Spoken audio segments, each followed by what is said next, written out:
What's up, family? We have another Patreon request. We have driving without engine oil. What does it do? It will destroy your car. That's what it will do. It will destroy your engine. Yeah, you need that. I think it might get a little hot in there from friction without oil. I'm pretty sure bad things will happen. And there's only one person who would attempt this. Sylvain and company. Crankshaft. Oh, merde. Comment on dit ça encore? Vibrequin? Something like that. Vibrequin? Something like that. Je vais procéder à la mise à feu de l'engin. Ah, oui. Oui, ça peut arriver. Un peu de feu. Aucun voyant n'est allumé actuellement. Non, oui. Ah, je vois plus rien. Sors.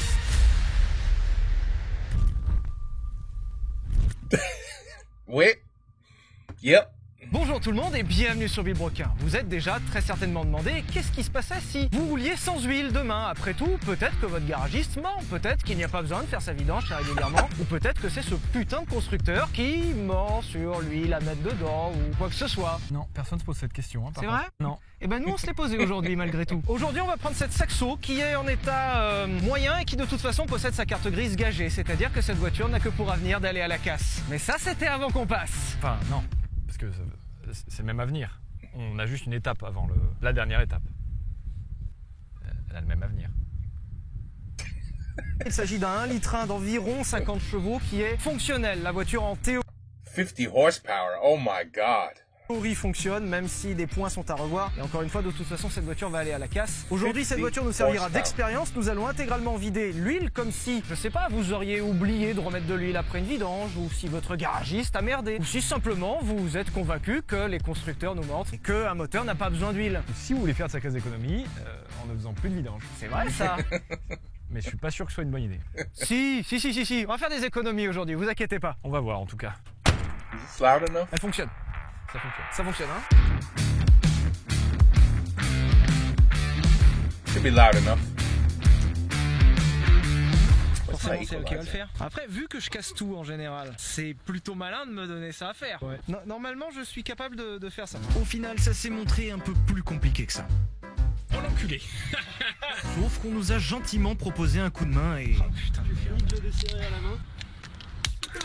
C'est bon, ça marche? Ouais, ça coulasse. Ah. Actuellement, l'expérience paraît être juste débile, mais on ira ensuite voir des vrais professionnels, c'est-à-dire le CNVA, le Conservatoire National des Véhicules Anciens, qui nous aidera à analyser le moteur, voir ce qui s'est passé à l'intérieur, on l'ouvrira et on verra exactement quelles sont les causes précises de la panne.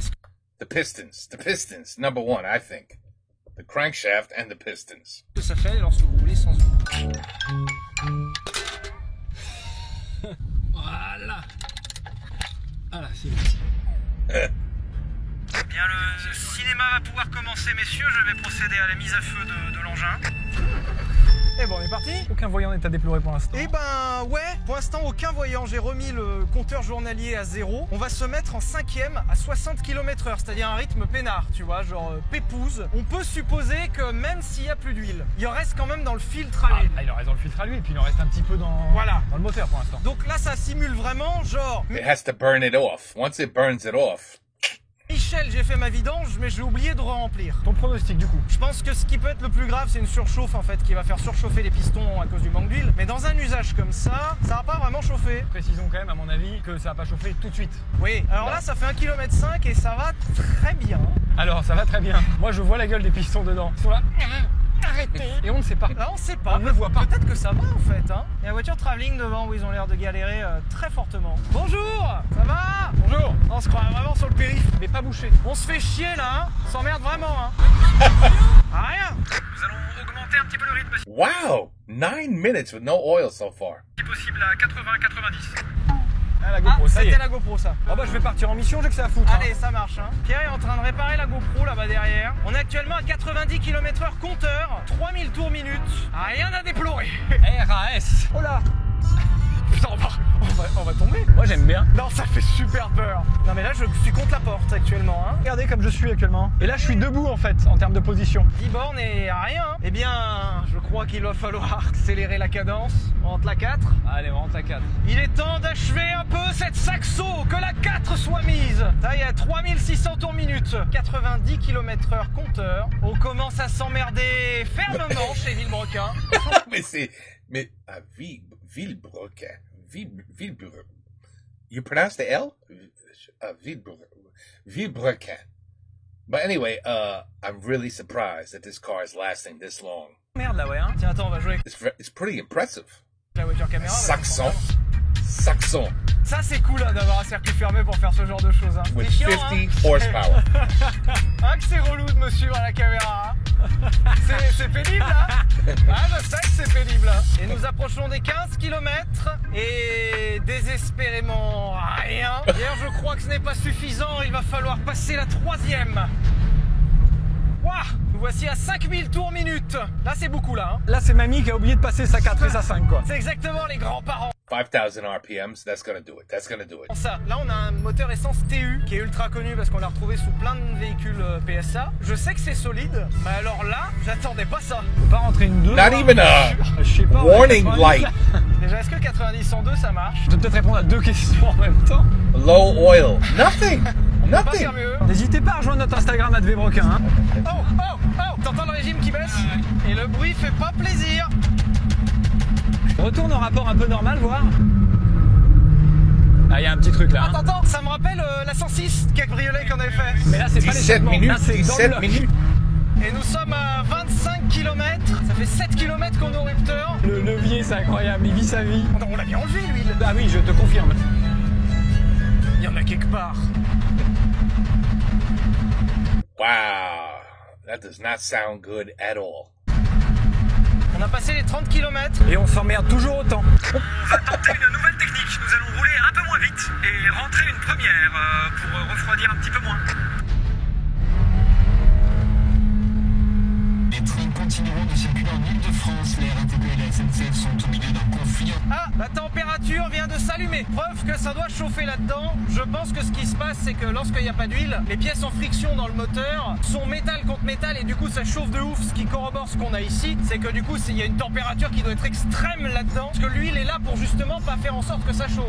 J'ai une question. On Exactement. a un extincteur. On a tout ce qu'il faut, t'inquiète. Allez, 40 bornes, yes. Oh, j'ai une idée. Je cherche des trucs, d'accord? Les idées sont cherchées. Oh la vache. Tu penses que je peux toucher le rétro? Ah oui. Yes. C'était incroyable. Franchement, ils doivent péter un câble au circuit. Ça fait 1 heure qu'ils entendent ça. 40 minutes avec sans huile. Mais ça, c'est incroyable. 43 km 40 et minutes. tout va bien. On vache la bosse ici. Attends, c'est des minutes ou kilomètres? 43 km et... Franchement, ils doivent péter un câble au circuit. Ça fait 1 heure. Non, c'est des minutes, c'est pas des kilomètres. Oh my god. Qu'ils entendent ça. 43 km et tout va bien. On vache la bosse ici. Oh, arrête, ça fout une gerbe absolue. Je sais pas quoi faire. Alors, ça fait 45 minutes et 50 km qu'on est comme ça. Et à part une surchauffe, rien, je ne comprends pas. Et le pire, c'est qu'on va tomber en panne d'essence avant de tomber en panne de moteur. Hein. Mais j'ai bien l'impression que les constructeurs nous mentent. Oh si, ça fume. Ah, mes yeux, ça pique les yeux. C'est pas un petit joint de culasse qui arrive là? J'en sais rien, mais... Ah, ça fume par là aussi. Ah oui, ça fume dans l'habitacle. Ah, voyons de pression d'huile, ça y est. I've got the oil pressure. Oh, ah, j'ai eu un calage là, elle vient de caler. Elle vit encore, elle est pas loin. Du coup, avec Pierre, on a décidé de faire ce qu'on sait faire de mieux. Continuer à faire les cons.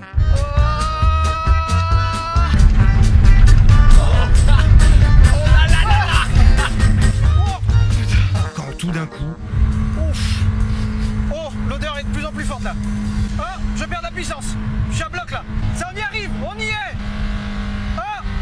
Ah. 54 minutes. Almost an hour with no oil. Oh. I think this time you did it. Oh.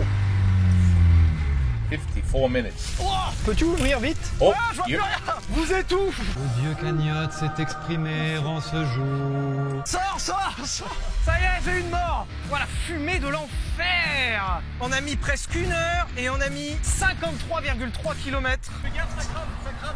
secours, ça crame. Oula, oula, enlève la GoPro, mon téléphone, le carnet de bord, le gilet jaune, l'appui-tête, la raclette anti-givre, le parking. Bonjour. Une journée normale finalement chez Villebrequin. Oui, tout se passe bien. Ah.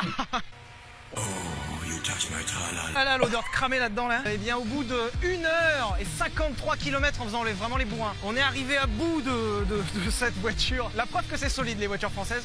Oui, c'est beaucoup de preuves. Ah, ça tient de merde. Et on se rejoint tout de suite au CNVA pour le décortiquage, la dissection du moteur. Ben, Hop là, yes. Ah. Bonjour tout le monde, bienvenue chez Villebrequin. Aujourd'hui, le CNVA va nous aider en fait à démonter cette voiture et à examiner exactement qu'est-ce qui s'est passé dans le véhicule. Et il y a plusieurs points qui ont merdé. Ah ouais, c'est cramé. Alors il y a eu deux choses qui se sont passées sur cette voiture. Déjà, un problème interne au moteur puisque le moteur a tourné sans huile et on verra tout à l'heure ce que ça implique en termes de dégâts. Et surtout, peut-être que l'usage... Ça a chauffé un peu, hein. Ouais, peut-être que l'érupteur répété pendant 1 heure d'affilée ont inclus beaucoup de chaleur. Donc là, on a typiquement les symptômes d'une surchauffe. Avec en premier la sonde lambda qui a...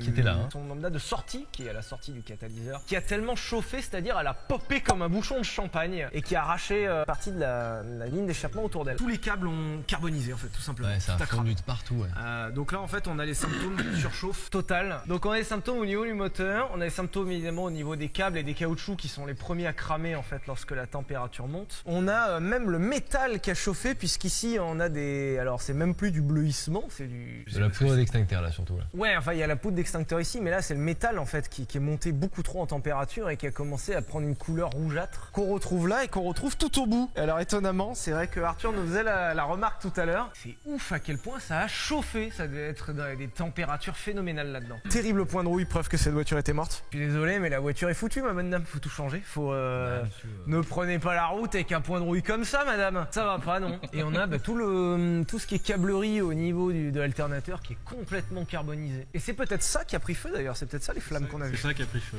Tout ça pour dire qu'une surchauffe en fait c'est pas bon. Mais bienvenue sur Villebrequin, vous avez appris un truc. Bon. Ah bah aujourd'hui on a appris un truc, hein. Alors aujourd'hui qu'est-ce qu'on va faire Arthur? Aujourd'hui on va déjà la première étape sortir le moteur de la voiture. C'est-à-dire que ça va travailler chez Villebrequin. Enfin, Regardez, travailler. Mais c'est surtout après on va ouvrir le moteur complètement. On va regarder en fait tous les endroits qui foirent quand il y a une surchauffe, que ça soit dans le bas ou dans le haut moteur. Et bah c'est parti. Tu as ramené ta petite caisse. j'ai ramené ma petite... Ah oui non voilà, moi je veux juste vous dire un truc. Sylvain Lévy vient dans une école de mécanique, mais il s'est dit bon quand même au cas où, je prends ma petite mallette. J'ai des outils, n'hésitons pas. En fait je m'en certainement jamais, j'avais honte de pas m'en servir. Mais c'est encore plus ridicule. Mais je me suis dit on va faire de la mécanique, je prends mes outils pour faire de la mécanique, c'est logique, Oui, c'est gentil. Essayé. Oui mais peut-être que moi j'aurai la clé que personne n'a. Il y a peu de chance.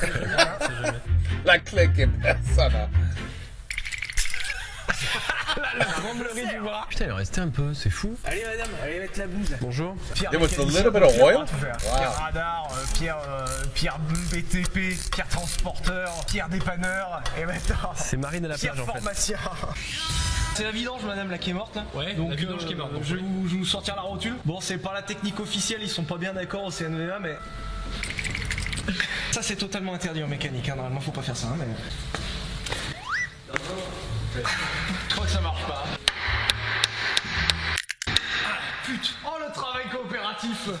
On a sorti la boîte à air, il s'avère que ne faites pas de off-road avec votre voiture puisque ça c'est le filtre à air et surtout... Et ça c'est un joli pot pourri. Il y a des insectes morts du coup. Hein. Tiens, il y a des insectes qui étaient tranquilles dans l'herbe et ils ont vu une saxo arriver à 80. Très grand moment actuellement sur Villebrequin, on démontre un truc propre. That's true. You take it apart, it's not gonna be dirty. It's gonna be dry. Premier bloc moteur posé chez Villebrequin et proprement. Pardon, bienvenue sur Villebrequin. Comme il a chauffé là, il a fait fondre là au niveau de l'alternateur et en fait t'as du plastique du régulateur là, de la protection du régulateur qui allait fondre dans le bobinage, qui devait être déjà bien chaud lui aussi. Et puis après, ouf. Pourtant niveau électrique elle fonctionnait hein. Je pense qu'à la fin l'alternateur devait plus trop fonctionner. Là c'est le capteur le capteur PMH lui. Bon, il continuait de capter puisque le moteur continuait de tourner, parce que lui dès qu'il flingue il n'y a plus rien qui tourne. Il a fondu mais il fonctionnait encore. Remarquable solidité de ce capteur quand même. Et en attendant on dit oui les françaises c'est de la merde.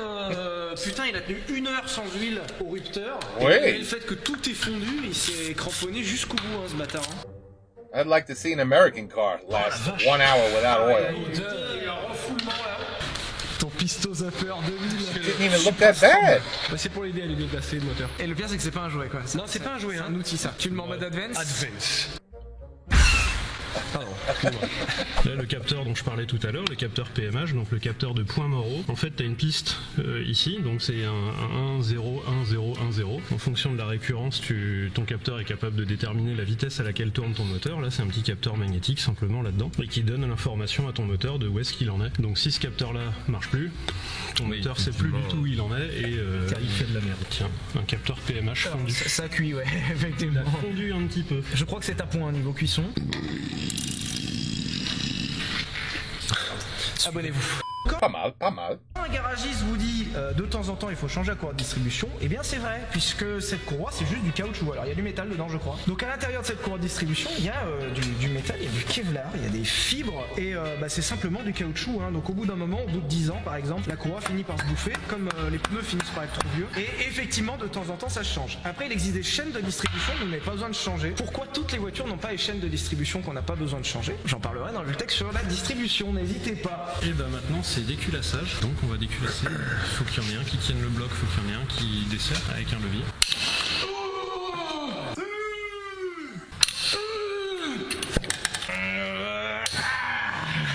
Si avant de faire des petits bruits tu peux parler en japonais, ce serait super.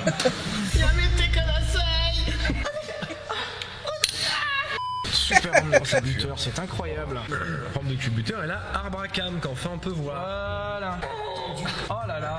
Eh bien, nous avons accès enfin Pistonnade. à la pistonnade, avec ici le fameux joint de culasse que vous connaissez tous, That should have been fried. qui est ici et qui est chargé de faire l'étanchéité entre le moteur et la culasse, d'où son nom, joint de culasse. C'est ça, le joint Et la de culasse, culasse, c'est ça. Ce joint, c'est de l'aluminium et du papier, donc théoriquement, en fait, c'est pas très solide. Et quand la voiture surchauffe, ce joint a tendance à cramer en fait dans ces interstices ici. Et donc, on a des liquides qui vont communiquer les uns entre les autres. C'est-à-dire, on va avoir de l'huile qui va passer dans de l'eau dans les cylindres, inversement. Et une fois que tous les liquides se mélangent, c'est la fête dans un moteur. Et là, surtout, bah ça, c'est poubelle. Mais là, en l'occurrence, il a l'air d'avoir survécu malgré les. Yeah, I mean, this is an amazing built engine because I thought it'd be in far worse shape. Énorme surchauffe. Il est Far pas worse. fondu. Ah si, il a un gros trou là. Donc là, regardez, venez voir juste une seconde. Et là, on voit vachement mieux les portes. Mais c'est Ah, là, bah voilà. ouais. Ça, c'est la culasse retournée, donc ce qui était juste au-dessus des cylindres, finalement, ici. On a une soupape d'admission, une soupape pour l'échappement, et ces deux portes doivent s'ouvrir en rythme très précis. Lorsque le piston ici remonte tout en haut, en fait, il vient très très près de ça. Et du coup, si ça c'est encore ouvert, ça et ça va se percuter. Et ça, c'est la mort. Quand tu fais le joint de culasse, c'est ça. Et en fait, ton liquide de refroidissement qui arrive dans ces coins-là, et ben il arrive là, et ou alors ta compression, elle part dans ton liquide de refroidissement. C'est pour ça que ça a éclaté en fait sur le circuit. C'est que ton liquide de refroidissement est monté en pression parce que la compression de ce cylindre-là passait ici et arrivait dans ton circuit d'eau. Et ça va gonfler Qui lui circuit n'est d'eau. pas fait pour prendre les 10 bars. Donc là, le joint de culasse, on l'a fait. Donc là, voilà, ça y est, le joint de culasse est présent. Donc là, on arrive aux vraies conséquences du manque d'huile. Je vois déjà une rayure ici qui est vilaine. T'as déjà une coloration ici, là, qui est un peu bleue, qui veut dire que oui, là-dedans, j'ai vu. il s'est passé un truc pas cool. Là aussi, un petit peu, là, légèrement. Le moteur a pas aimé. Ça, c'est purement de la surchauffe. Toutes ces traces qu'il y a ici, là, le plus impressionnant, c'est celles-là. Celles qui sont les plus parlantes, elles sont là. Entre ton segment et ton cylindre, t'as toujours de l'huile qui est là pour permettre le glissement. Là, s'il y a plus d'huile, tu vas créer des copeaux. Et en fait, c'est ça les rayures qu'il y a. C'est que t'arraches un petit peu de matière et ce surplus de matière reste collé entre le segment et le cylindre. Et là, il vient bien rayer comme il faut le cylindre. Donc l'huile a deux pouvoirs. C'est lubrifier les deux pièces pour faire en sorte que le métal se touche jamais vraiment. Exactement, et refroidir. Et refroidir aussi pour éviter ce genre de symptômes, puisque lorsque le métal chauffe, il se dilate. Et s'il se dilate trop, il va venir embrasser tout ce qu'il y a autour de lui. Et on se retrouve avec ça. À la main, les pistons peuvent bouger, sauf que là, effectivement, c'est totalement impossible. tout est bloqué et l'arbre à cam est bloqué. C'est comme aussi. une trop grosse bite.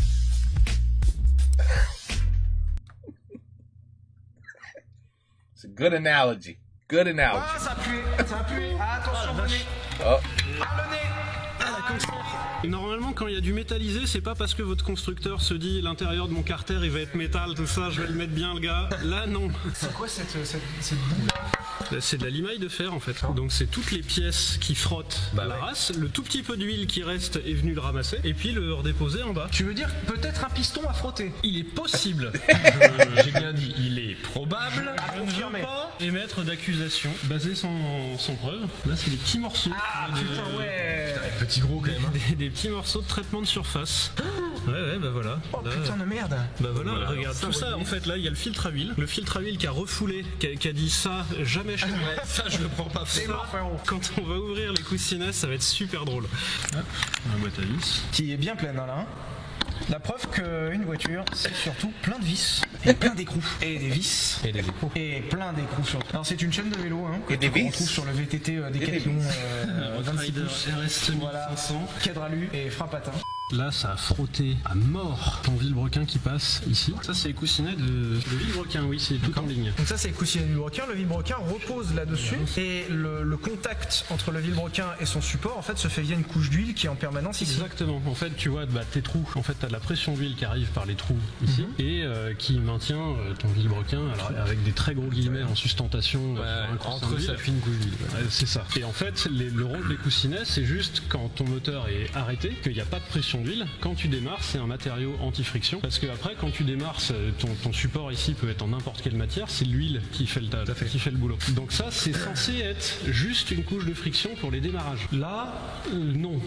Ça n'a pas été que pour les démarrages. Si on voulait remonter ce vilebrequin, Il faudrait l'envoyer en rectif, vérifier déjà qu'il est droit. Il a pu se déformer avec la chaleur. Et il faudrait mesurer le diamètre des tourillons, regarder et du coup prendre les coussinets qui font la taille en conséquence. Ouais, c'est ça. Donc tu as des coussinets de réparation qui font plus 0,10, plus 0,20 mm que la code d'origine. pour vous montrer, hein, ça c'est un coussinet de vilebrequin neuf, c'est-à-dire il est assez lisse et il a une espèce de revêtement comme ça anti-friction qui du coup est totalement parti de cela. La preuve, vous voyez la différence de teinte. La différence de teinte est énorme. On revoit la vraie teinte initiale dans le trou. Ouais, c'est ça. Parce que là, du coup, ça n'a pas frotté à l'intérieur. Et vous voyez à peu près le truc. Et surtout là, c'est globalement lisse au doigt, un tout petit poil rugueux mais lisse. Ici, c'est totalement rugueux.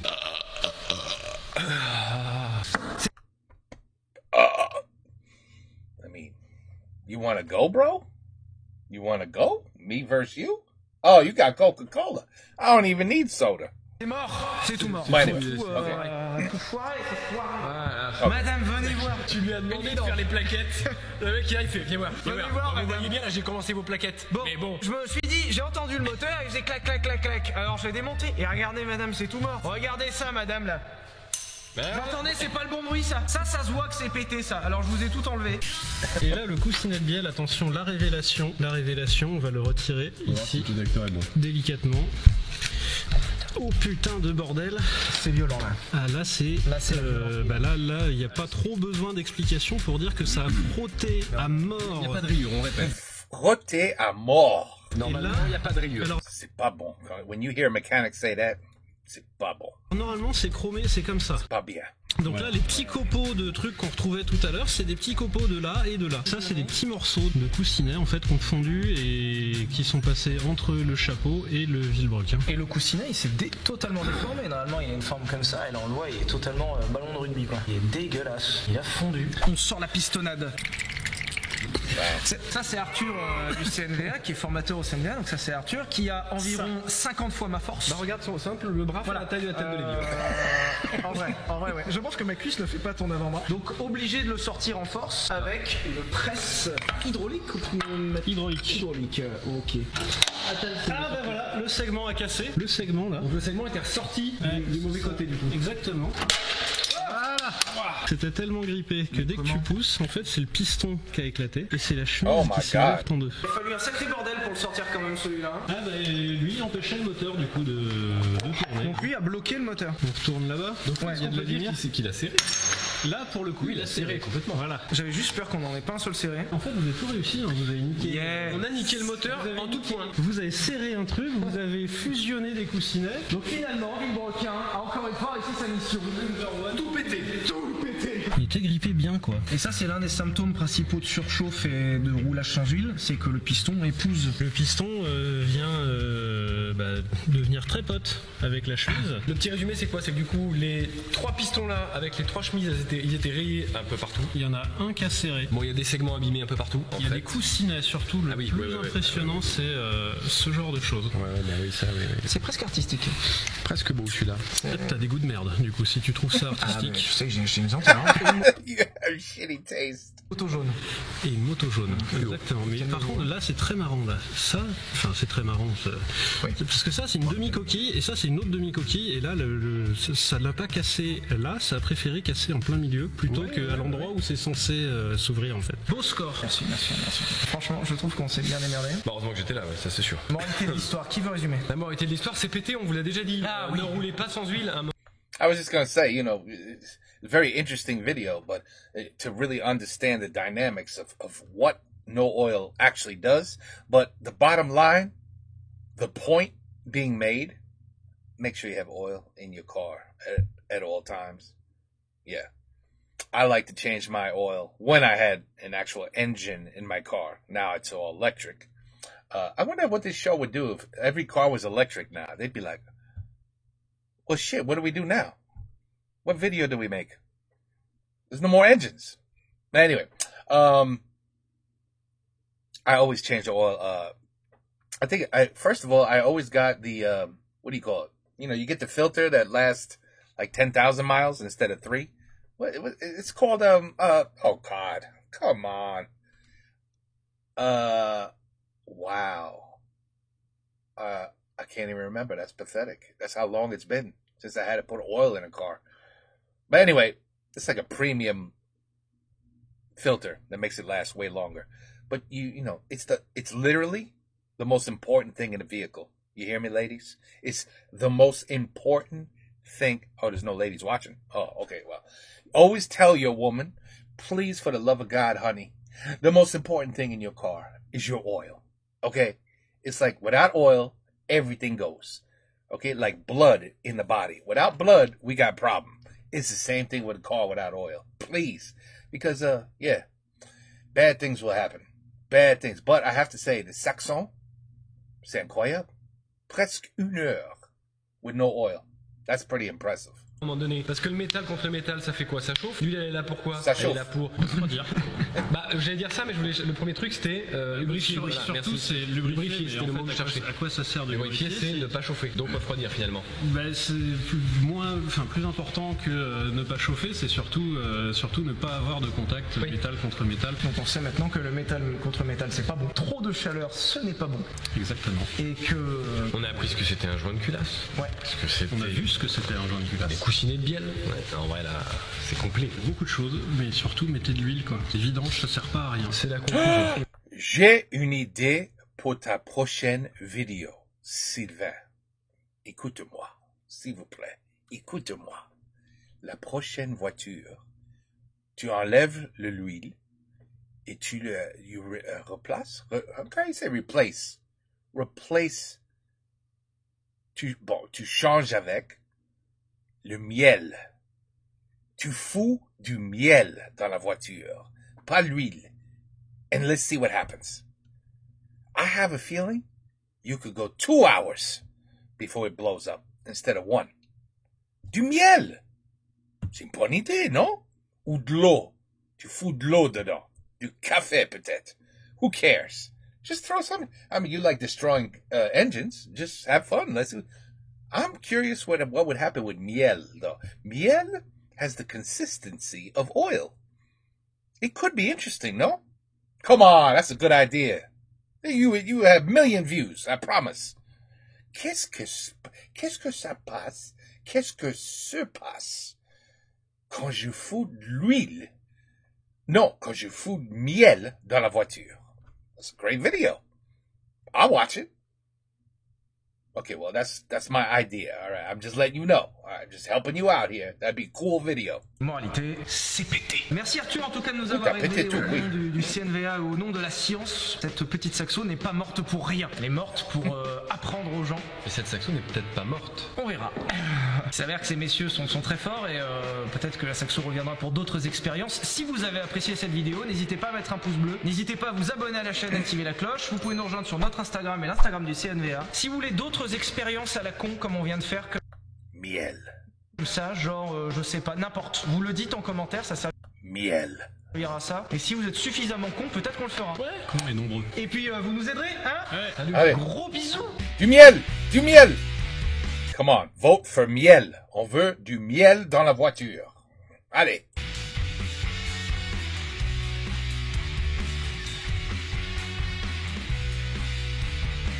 Elle est peut-être un peu chaude là, il faudrait aller la refroidir. Parce que moi je m'y connais en mécanique. Là c'est chaud là. Mais ça va là. Là ça marche. Un coup de polish et c'est bon. On pourra conclure là-dessus à mon avis.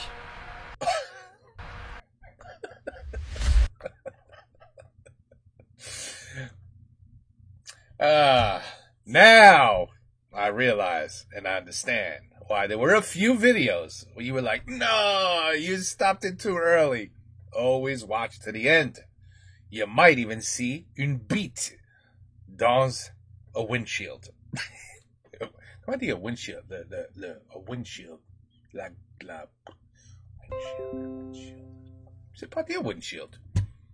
Help me out. How do you say windshield? You'll let me know. Well, anyway, take care. Peace out. Love the videos. Miel. Bonne nuit.